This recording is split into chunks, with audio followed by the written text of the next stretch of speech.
Welcome to AFL Central Murray, and I'm Chocco. And again, we are really excited to introduce our guest for this evening. And we're talking Golden Rivers Grand Final, and what a day it was at Ultima in 2019, and particularly for this coach. They came from basically nowhere to end up winning the 2019 Grand Final. And I speak of Kyle Doran from the Nullawil Footy Club. Kyle, welcome, mate. Thanks, Chocco. Thanks for having me on.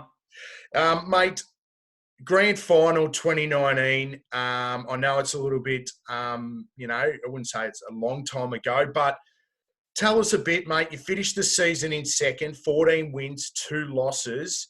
You played Ultima on the last home and away game, which you lost. Tell us what the feeling was going into that first final, knowing you had to play Ultima again. We lost that last game. I think we won. Actually, My apologies. Yes, you won. Yeah. So how did you feel going in? Had to play Ultima the following week. Yeah. So we throughout the whole year, we sort of thought we had a really solid team. We had a good squad, but as soon as we'd start to get a bit of a roll on, we'd lose another 1 or 2 blokes with injuries. So we really battled, especially through that middle part of the year. In the middle of winter, we had a lot of soft tissue injuries and things happening. So we had a lot of different players go through our list. I think we had over 30, 31 and 32 blokes go through the senior team for that year. And we just managed to find a way in a lot of games where we probably really had no right to. We just managed to win and scrap and find a way. So going into the finals, it was a massive achievement to finish top 2. I think with the cattle we had out on the field some weeks. So that was a massive tick for us. It gave us that second opportunity. If we weren't able to get up that first final. Looking from the outside, Ultima probably had the wood over us a little bit during the year. Like a couple of times we played them, and they were better than us on the day. Going into that last game before the finals, we probably didn't take a lot out of it because they were guaranteed top spot, so they couldn't actually lose top, and they knew they had a big final series coming up, so they chose to rest a few boys. So we knew they weren't at full strength that day, but it probably gave us that little bit of a confidence boost heading into that finals. We thought our best was up to it, but at the same time, Ultima probably had been the better team all year. So you played Ultima 3 times in 4 weeks. You won the last home and away convincingly by about 10 goals. Yep. Going into that first final, and unfortunately the boys couldn't get it done. You ended up losing. What was the feeling like around the club and particularly the senior group, knowing that they'd won, then they lost? What was it like having to get them up for that preliminary final the following week? Yeah, that was tough. That was probably as bad as we'd felt during the year. They'd touched us up. I think it was 8 to 10 goals. We'd got a couple of injuries during that game. We sort of thought they might struggle to get back. And we knew Wandala were probably in as good as form as anyone heading into that prelim. So I remember we sort of had a really light night on the track on that Tuesday, and we tried to have a bit of fun. And we said, look, we put the hard yards in all year. We could mope around for the rest of this week and drag our tail between our legs. But we really made a big effort on that Tuesday. We sort of put it aside and said, look, we're fresh start, new week. We'll see what we can do. But we'll definitely, there was definitely a few doubts heading into that prelim with, how convincingly they beat us in that second semi. A couple of their players had really got on top of us in that second semi who probably hadn't before, and they had a big impact. So, it was a hard enough challenge probably to turn it around that week, turn our attitude around probably and how we were feeling about things. Now, let's fast forward. You got through to the prelim final. Yep. You're sitting at home on Sunday and you're playing Ultima again in the grand final. Yeah. Did you have to sit down and actually, and particularly yourself, normally a playing coach, but due to injury was sitting on the sidelines. How did you feel, or what measures were put in place knowing it what we had to do or what you had to do to try beat them? Did things change from the first time you played them in the finals to leading up to that grand final? I'll just go back probably just for a start. The prelim, I remember waking up on a Sunday and we're all still in a bit of shock because we absolutely pinched that prelim. I think we were 13 or 14 points down with a couple of minutes to go, kicking into a win. So the Sunday we woke up and it was sort of like, hang on, did that really happen? Yep, we've given ourselves a chance. And from there, it was just a really positive week. And so we sort of rode that emotion from pinching that game in the prelim all throughout the week. There's just that good feeling, that good vibe, amongst the whole squad. We'd managed to turn it around from the week before where we've probably felt the complete opposite. One thing we knew, though, as you've mentioned a couple of times, we'd already played Oldham 4 times that year, so it was going to be the 5th time that we were coming up against them. So we pretty much, I'm picking the team on a Thursday night. We went in and picked it, and we could ride Oldham's team up next to ours, and they would have been able to do the same. Like, we knew how they were going to line up, they knew how we were going to line up. I'll probably watch that second semi more times in the replay than I watched any game for the year, just to sort of see some different areas that we needed to change, a few little matchups and a few little things that we needed to tweak. And that was our focus moving in. It was a really positive week moving into that grand final. We were reasonably confident, but we knew we were underdogs. But at the same time, we thought we could get it done.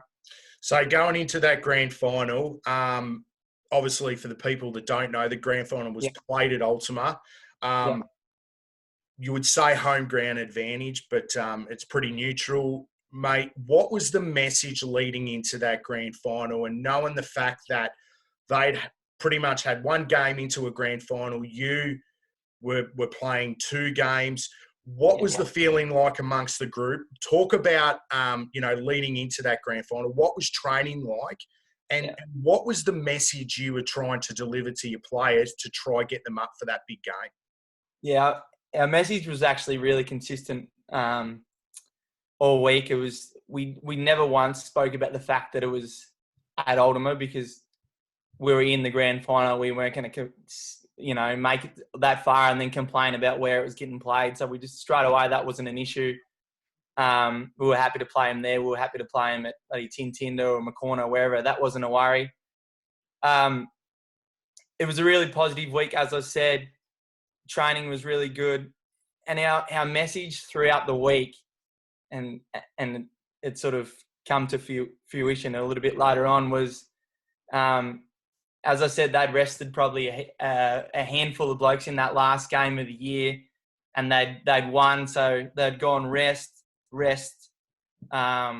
win, rest, and then they were coming in. So they had a fair few boys that hadn't played a lot of footy, and the feeling and messages we were getting around, around the community was, Nullawil will be banged up. They've played 3 or 4 hard games in a row. But to be honest, it was pretty much the opposite. It was probably as fit as our team had been really for the year. We had a couple of sore boys, but I've played in plenty of finals where we had more sore boys than we did. So we knew the blokes on the field were going to be able to do a job. So we were really banking on our fitness to be able to run over them if we were close enough sort of to give ourselves that chance. So our message continually throughout the week was, no matter what anyone says, we know we're rock hard fit, we're ready to go, we'll run out, we're just going to give it a crack and give it our all. So let's go straight into game day, mate. It was fantastic atmosphere at Ultima. They did a terrific job. The ground was in prestige condition. The weather was perfect, mate. They jumped you straight out of the blocks first quarter, mate, 3 straight. And I know Nully had their chances 1-6-12, but sitting on the sidelines as a coach, mate, were you prepared for that at all? Oh, no, we knew, then they'd done that several times to us during the year. They're a very professional team, and they just seemed to have a way of finding easy goals. I remember the first half was very similar. We'd work and have inside 50s, and we just couldn't convert. And then they'd take it down the other end, and all of a sudden they'd be having a shot from 20 metres out. It was tough. But it was all about, not dropping our heads and probably, sticking with them and not letting them blowout to a margin where we couldn't pull it back. Like, I think that's what happened in the second semi. We were sort of even to and fro a bit in that first half, and then we let them kick a number of goals in a row. I think they kicked 5 or 6 in the third quarter in a row, and that's when we sort of dropped really away. So that was our main emphasis. We didn't want them to kick multiple goals in a row, especially early on. But that first quarter, although they kicked 3 straight, I think we kicked 1-6, so we probably had our chances. Just the conversion really let us down. We were pretty lucky that first half. I remember Brett Barker a number of times, saving us goals, taking big marks in defence, or, cutting off forward entries, and he was huge and, probably kept that margin to what it was really early on. Now, I know the goals were peppering at both ends, particularly in that second quarter. I know Ultima came out and kicked a flourish of 3 or 4 goals, and then Ultima picked back. But tell us a bit about you as a coach and what you felt going into halftime. Like Ultima, I think, they smashed on 7 goals in that second quarter, and you Nully only got the 3. Yous were 32 points down at halftime in the grand final. Tell us about what the feeling was like in the rooms. Did you change things? Did you do things differently? Did you segregate the crowd from the players? Like, what was the message to try keep the players? And I guess more importantly, mate, do you believe there was players in there that were conceding defeat at halftime? Oh, I don't think so. Not at all. Our message was simply conversion at halftime. Like, we were 32 points down. We were 40 points down at one stage, actually, in the second quarter. But at the game, it sort of didn't feel like that sort of margin. I couldn't believe it was that sort of margin until I watched the replay. Like, we were having our chances, as I was saying. We weren't able to convert, and then they would. We were giving ourselves our chance. The forward line, what we kept saying is our forward line actually looks dangerous. We just couldn't get it down to them enough. Like, we probably weren't winning enough out of, through the midfield. They were on top of us there, and our back line were doing all they could just to hold on and just sort of, keep that margin as close as they could. For halftime, probably coming at a really good time for us. It allowed us to reset. And I've actually asked a number of people a lot of times what our messages were, but it was our same message that we'd been sending all week. I said, no matter what happens, we're going to run out the game. We've proven that the last, the fortnight before. We'd played 3 big games in a row, so we knew we were fit. We had to get it wide to our young fellas. They'd really led us all finals, sort of Geordie Humphries, Riley Smith, Zach Kelly, and going into the game, that was one area where we thought we could get on top, was a bit of, outside speed. Our big bodies matched up well with them. They were one team that sort of could match us inside. So we really needed to flick it out. And I just remember we just sort of sat there and we looked at each other. It was actually really calm in there. It wasn't, there was no ranting, there was no raving. Like, there was been times throughout the year where we'd done that, but it wasn't really, there was none of that. And we just said, look, we're going to take it on. We'd rather lose by 10 goals today than go down by just a couple. We're just going to take it on. Just get it out wide and no matter what, just have no regrets pretty much and just take the game on. How did you feel as a coach, mate? I know you're a passionate player and you love footy, but how did you feel knowing that you couldn't have the control or the leadership on field compared to what you were doing off field? If you listen to the video, I probably did a little bit too much yelling out from the side. I'm a pretty passionate coach, but I was fine by finals time. Like, there was times during the year where I would struggle a little bit just because I really wanted to get out there and sort of make that impact. But I'd gone down so early in the year that I knew I wasn't going to really be able to help if I was out there anyway. So, I was really, asking the on-field leaders to sort of take that role, and we had a really good group of blokes that have played together for a long time. So I knew the messages that I was sending them, they were getting across on field. You had Watsy, Barks, you had blokes like Royce Free, Grant Ford. They all played Mitch Farmer, really good high-level footy for a long time. So as much as I wanted to be out there, I knew my role for the day was off field. It wasn't going to be. There's nothing really I could do on the field for the day. So So you come out, mate, three-quarter Yep. time. At halftime, you came out in that third quarter and you banged Yep. on 5 goals, 1 to 1 goal, 3, and you were 10 points down. So you'd basically moved that big deficit to within arm's reach. Yeah. What was the message at three-quarter time, mate, to try keep that momentum going? I know yous were on an onslaught, yous were kicking goals, the atmosphere. How was the feeling like at three-quarter, knowing that you'd had brought that margin now to within 2 kicks? Yeah, it was the three-quarter time huddle is something I always remember. It was like, yeah, it was incredible. The vibe walking out there, and just the feeling amongst that. There was blokes from other teams coming in, in our huddle and opposition clubs, and it was just a buzz, mate. Was pretty much how I'd describe it. And I remember during that third quarter, it actually took us a while in that third quarter. We kicked a goal early, and then they sort of kicked another one, and I think it was about the 15-minute mark probably before we really started to get a roll on. We put Big Dorfy into a ruck and he sort of changed things around a little bit. Tommy Fawcett went forward and he was sort of giving us a lead-up option. And we just sort of felt like it started to turn. And our message, as I kept saying to the boys, we're rock hard fit. No one can take that away from us.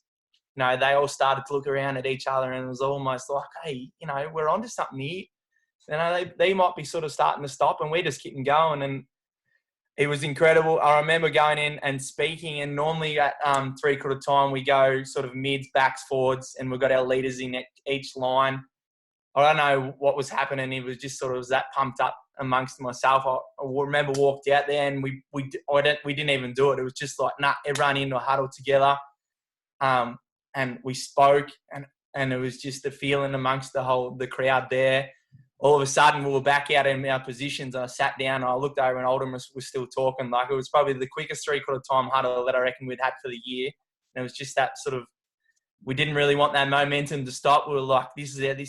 And I remember our message was, we're not going to change anything because, the game's starting to turn to how we want it to. We're going to keep going, keep running, and keep taking it on. So, yeah, that's pretty much the three-quarter time feeling, mate.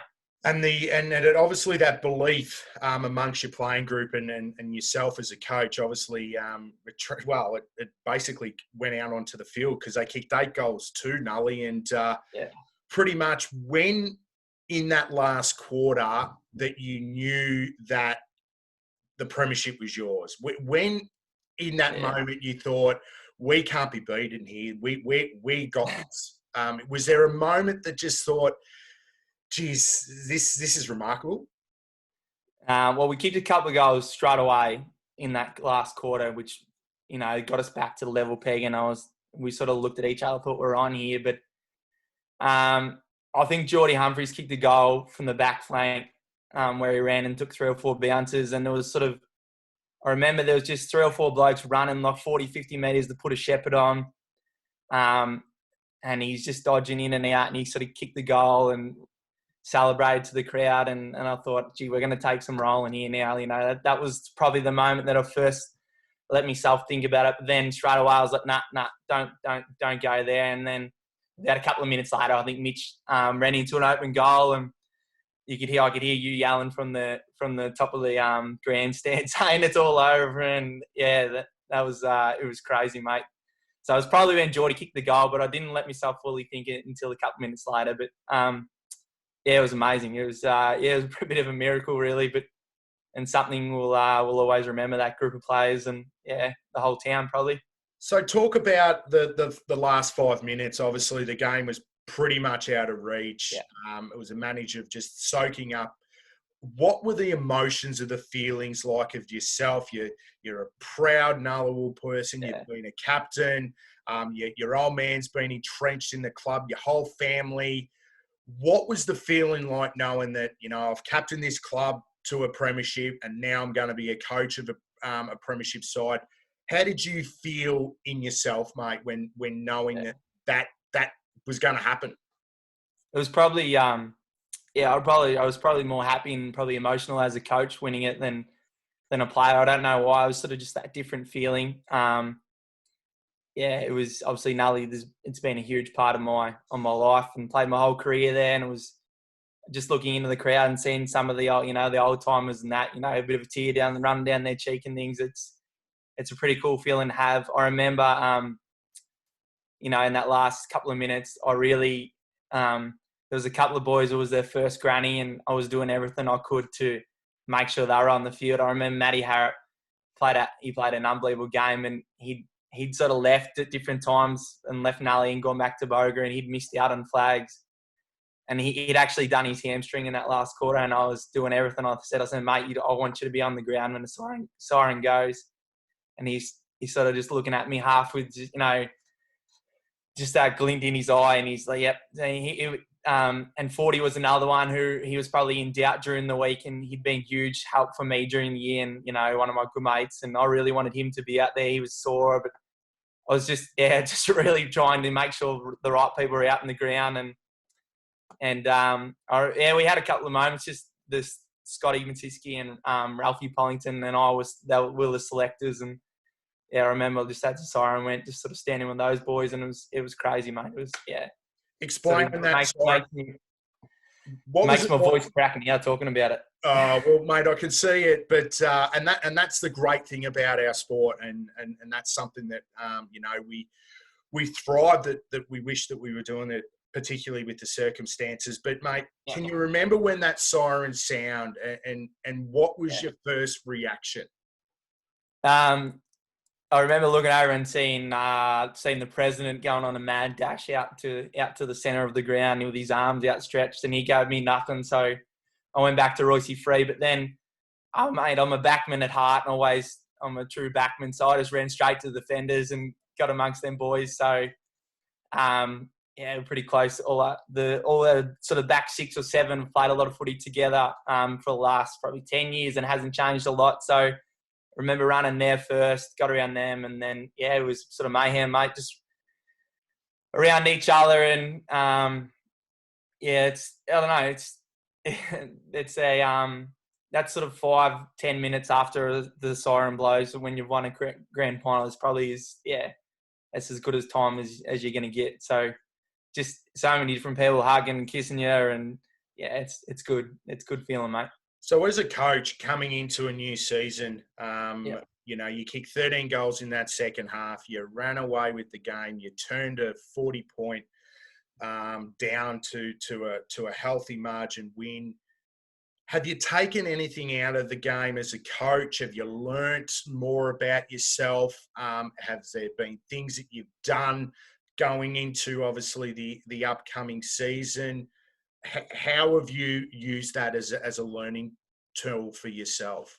Yeah, well, probably I'll definitely learn. I'll learn a lot, mate. The first year, I obviously went in pretty green, and every coach is the same. You're only going to get better the more years you have at it. One thing is definitely it's just not our team, and I spoke about it all year. Like, there was 21 out there on the Saturday, but we had a number of blokes, play roles during the year to give us that opportunity. And I made sure that they were aware that they were much a part of it as the blokes who were out there. I'm a real big believer in, giving the young fellas a decent crack at it, mate. Like, and we've been lucky at Nully. Like, our junior system out there has been, unbelievable, probably for the last, 10 or 11 years. And our retention rate, we've been, even though a lot of times we might only have 15 or 16 playing numbers, those 15 or 16 most of the time are there, 5, 6, 7 years later playing senior reserves. So, them young boys in our team were a huge part of it. Riley, Zach and Geordie. And there was a number of other young fellas that went throughout the year as well. But then on the other end of the spectrum, there's blokes like, Mitch Farmer, Grant Ford, Royce Free, Matty Pointer come in and played a role in our grand final, who have been around the traps, and, and then they've been experienced footballers, mate. So it's just about having that right mix, recruiting that right them right people, the people who are going to stick around for the club. And, we've changed a few things up a little bit this year. Like we've recruited a few new boys in and things like that, just with the age demographic that we have out at Nully. And looking forward to the year, mate. But I don't know. You'll know more if we're going to get out there or not. I hope we can, because we're looking to go for 3 in a row. But we'll see. We'll see how we go, mate. Well, mate, we don't know what's around the corner, but all we can do is hope and fingers crossed, mate. But thanks, Kyle, for joining us, mate. I've really enjoyed having a chat, mate, and reminiscing on that fantastic day. And like you said, you're going back to back, and hopefully, fingers crossed, if we get a season up, you will hopefully defending that premiership and going for a three-peat, mate. So all the best. I know you're a very busy person during this time. And again, mate, thanks very much. Really appreciate it. Thanks, Chocco. Thanks for having me, mate. Cheers. So there you have it, Kyle Doran, Premiership coach of the Nullawil Football Club. And, well, stay tuned and we'll be chatting more along the lines. And stay safe and thank you very much.